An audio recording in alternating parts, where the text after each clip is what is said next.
There's so much to finance that we aren't taught, and I have to say that I'm also making step-by-step improvements to improve my spending habits. And in this video, I wanted to talk about some habits that you should consider changing, and it might lead to saving a ton of money. Hey there, welcome to Venture with Jazzy. On this channel, I talk about personal finance. If you like the video, please leave a thumbs up and consider subscribing. All right, without further ado, let's get into the video. So the first poor habit on this list is allowing social pressures to influence you. We live in a world filled of positive and negative influences that can impact our spending decisions. And so it's essential to be conscious of these influences and make mindful decisions. And I'd say that social media isn't really helping, as all these influencers are kind of bombarding you with all these ads, and sometimes it does lead you to purchase this thing that you didn't really make a conscious decision about. And you have to remember that a lot of these influencers, they're being paid to promote these items, so it may not be completely true that the item that they're advertising is 100% perfect. Another influence also comes from our friend circle, as when they're buying all these new items like the latest iPhone or the newest clothes, we could also feel the need to keep up and show off our latest purchases. But a lot of times you have to think for yourself, are these things that you're buying really worth all the money that you're spending?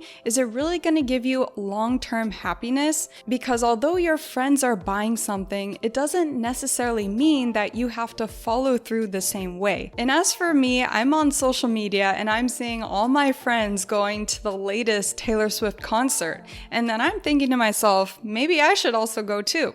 So then I'm looking at the concert tickets, and the cheapest ones run at $400 if you're lucky. And that's probably the farthest seat possible. And so I have to think to myself, is $400 worth it for a 2-hour concert? Although experiences are more worthwhile than material items, you still have to evaluate if this purchase is going through with what you're budgeting for. So it's these type of things that you have to constantly combat yourself with questions like, is it really worth it? Is it within my budget? Or will it promote long-term happiness? Because a lot of these material items, you're going to be happy when you purchase it, but after a while, you might forget it. Number 2 is not evaluating where to cut back. Now, before everyone gets upset, I know that a lot of people feel that coffee is a necessity every day in their life. But is that Starbucks coffee actually a necessity every day? Because paying $5 every day, it adds up.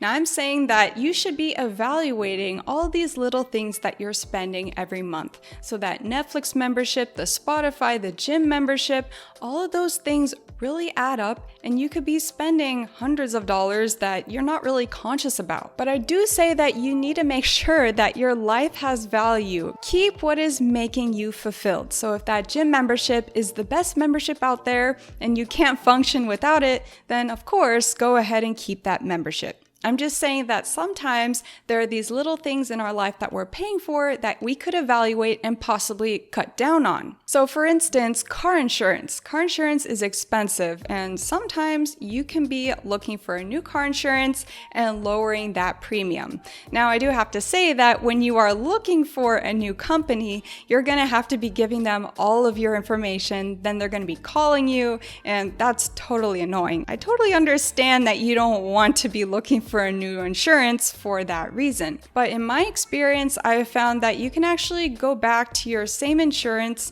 and see if you can tweak some numbers to make sure that, okay, this year I'm driving less, so maybe that will lower my premium. So for my renter's insurance, I was actually able to lower the premium $5 down because I added that we have a fire extinguisher. It's these little things that can actually help us to save some money every month. Number 3 is spending money you don't have. It's easy to fall into the trap of overspending on credit cards, as that credit line is a lot bigger than the money in your bank account.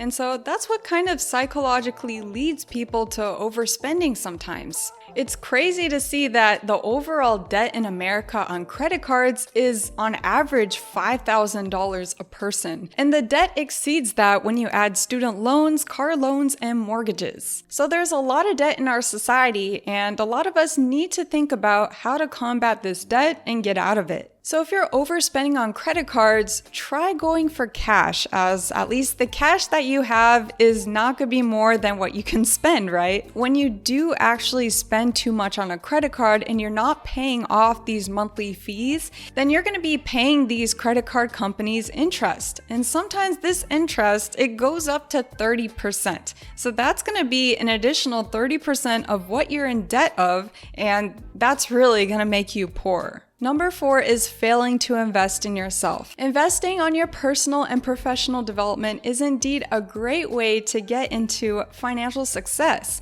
as with that new degree, even a master's, you can sometimes find higher paying jobs. And I understand sometimes we're really busy in life and we don't have time to go and get a master's. Then you can consider getting a certificate. And a lot of these certificates, they don't require so much time like getting a master's. They could also be cheaper or if not free compared to a degree. And sometimes all you have to do is just apply for financial aid. But even beyond schooling, you can just read a book. Reading books is a great way to expand your knowledge because all of these great writers, these experts, they're writing these books and you're essentially absorbing their thoughts and what they've learned, and therefore you're also improving yourself fundamentally. And then beyond this, I also say that self-care is a form of investing in yourself. So going to a spa, doing yoga, doing meditation, all of these things really strengthen yourself to the core. I myself have been meditating for over 10 years. I practice Falun Dafa, which is based on the principles of truthfulness, compassion, tolerance.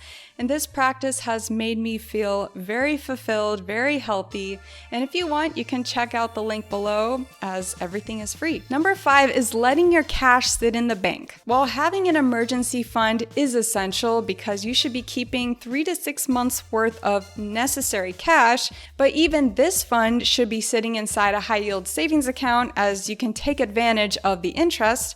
And by the way, I made a video about the Apple high yield savings account. I feel that it could be a great idea for almost anyone, so go ahead and take a look at this video. But besides that essential cash, your extra money should be sitting in forms of stocks, bonds, or anything else that can at least beat inflation. Because if you didn't know, last year in June, the inflation rate went up to 9%, and essentially all your money in your bank account, it's getting devalued. So you really want to make sure that you're investing with your money. And by the way, I also made a video on how I began investing, and maybe this video can really help you out if you're just getting started. Number 6 is lack of goal setting. If you don't have clear financial goals being set out, then it's really hard to stay motivated to save money. So that's why you should be taking time to clearly set your financial goals, whether you're saving for a car, a house, or even just retirement in general.